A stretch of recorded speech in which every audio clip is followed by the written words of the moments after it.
Deg-degan menjelang persalinan pastinya ya, pasti cemas banget, deg-degan, nggak karuan. Bersama saya Dr. Olivia, spesialis Obgyn.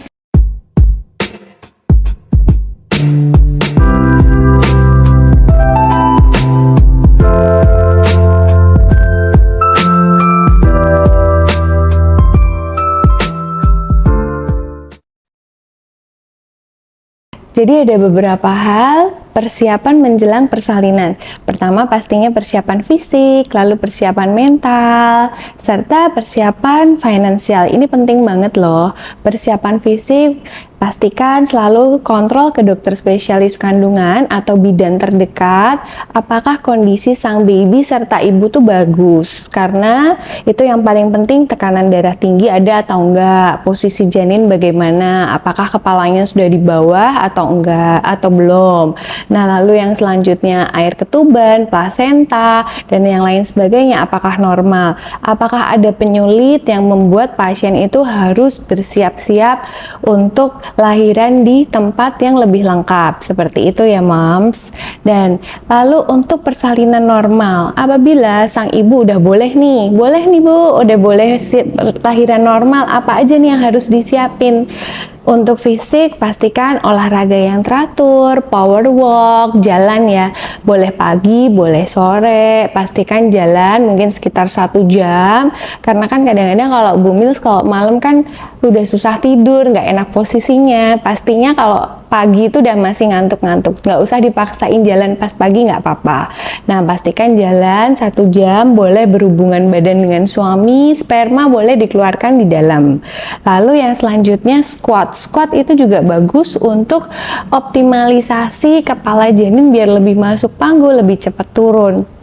Yoga saat kehamilan ataupun mungkin berenang itu pun juga bagus, boleh main gimbal dan lain sebagainya. Itu memang lebih ke fisik karena persalinan pervaginam itu sangat berat.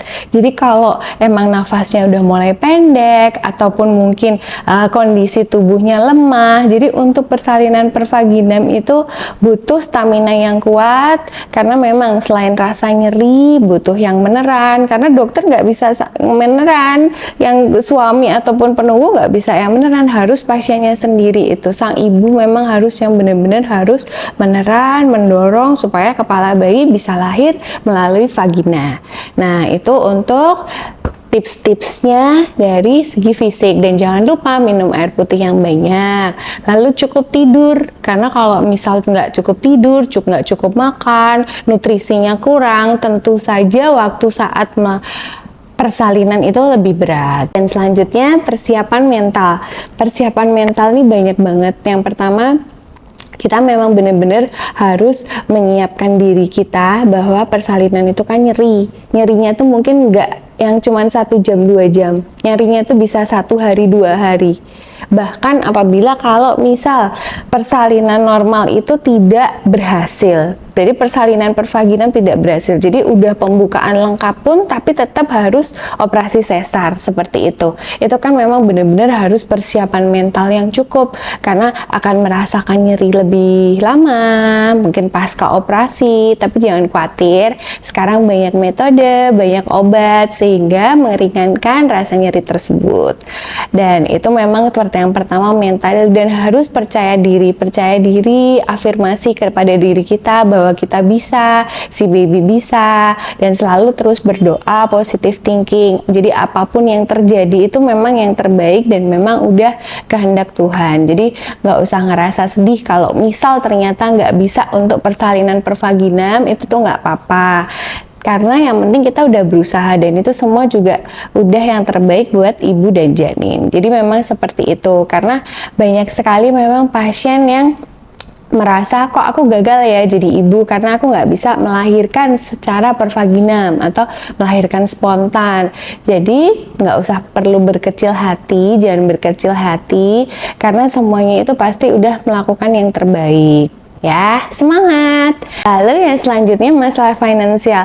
Masalah finansial ini penting banget loh. Ini bener-bener harus di arrange dari sejak awal kehamilan. Karena kehamilan itu kan bukan cuman yang kemarin sore. Kehamilan itu ada 9 bulan. Jadi cukup banget untuk menabung. Nah, apabila ada asuransi kesehatan ataupun yang lainnya, sebaiknya memang dipergunakan dengan bijak. Jadi kita bisa tahu budget kita, oh ini memang untuk persalinan, ini untuk si baby, ini untuk pasca persalinan, karena semua itu kan berlanjut dan pasti seorang moms, new moms mungkin yang baru berkeluarga, baru berkeluarga dengan suami, kadang-kadang tuh masalah finansial tuh lumayan berdampak, dan apabila masalah finansial ini berdampak bisa membuat postpartum blues atau baby blues itu bertambah berat. Jadi sebenarnya ini merupakan sensitif tapi juga penting ya. Nah, pastikan mungkin apabila moms ataupun dadnya itu sang ayah bekerja, nah pastikan memang selalu ada dana darurat selain dana yang memang udah untuk diperlukan untuk persalinan seperti itu. Karena banyak sekali hal yang kita nggak tahu itu yang terjadi. Jadi jangan sampai ketika setelah persalinan kita mengalami kesulitan finansial. Seperti itu.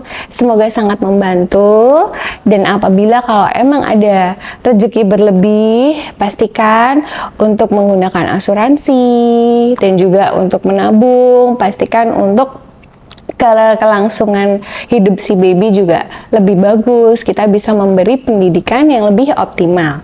Selalu berdoa, positive thinking, dan semangat. Sehat reproduksi bersama saya, Dr. Olive. Jangan lupa subscribe and share ya. Bye-bye, see you.